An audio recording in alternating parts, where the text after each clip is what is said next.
Synyster Gates of Avenged Sevenfold. And I am M. Shadows of Avenged Sevenfold.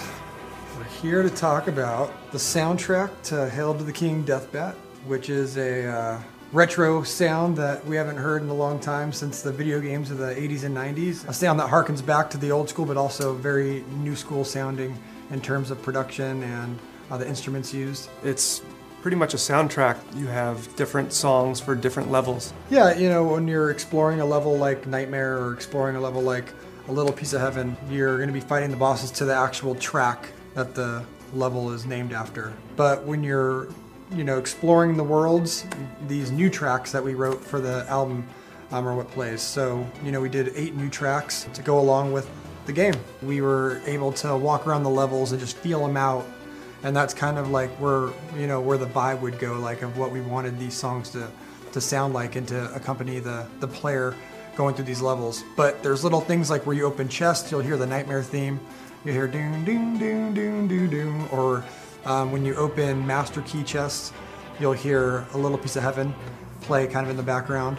I think when you talk to the Rev for the first time, Fiction plays for a second. So there's a lot of little nuances and things that happen. But not until you get to the bosses does the heavy metal version kick in and you hear the original track. It'll be similar because we wrote it, so it's going to probably have some familiar type of vibes that we do. But it's going to be different because it's arranged 100% differently.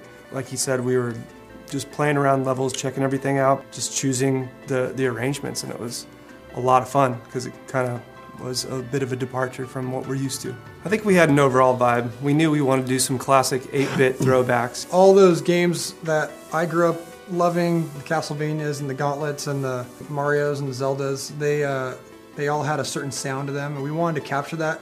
We actually had a lot of help from Matt Baker, which was Zach's brother. So what we would do is we would use the program that he had, and we'd write the songs on the guitar and use drums and program drums and do all this stuff, but then we'd send it to him and let him do his thing with it because you know, sometimes you just got to know when somebody's better at arranging things than you are. Honestly, if we had only 3 minutes and we needed 5 minutes, you know, he's so talented, we let him go with that other 2 minutes. So he actually has some songwriting on here too, which is definitely cool to collaborate with somebody so unique.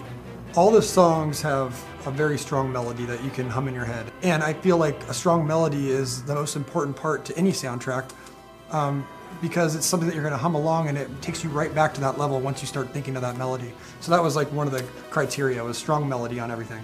Unholy Confessions, for example, that song was like a really sad song and it didn't make the record because we couldn't really agree on a chorus from what I remember. But when you take the whole song and you take it all apart and turn it into a digital world, it does feel like a graveyard. And Unholy Confessions is a title with a graveyard and a song that feels dark. It just all works out. So you got to keep working until it all works out. I think the soundtrack will be released at some point. You know, once it's in the game, it's going to be out there for people to listen to. I mean, you can go on YouTube and listen to it, do whatever you want. We just want people to enjoy it. It's a different side of us. You know, we're proud of it. It's cool, it's fun, and hopefully it will hold some people off because we like to take big breaks in between records, you know. So we just hope people enjoy it.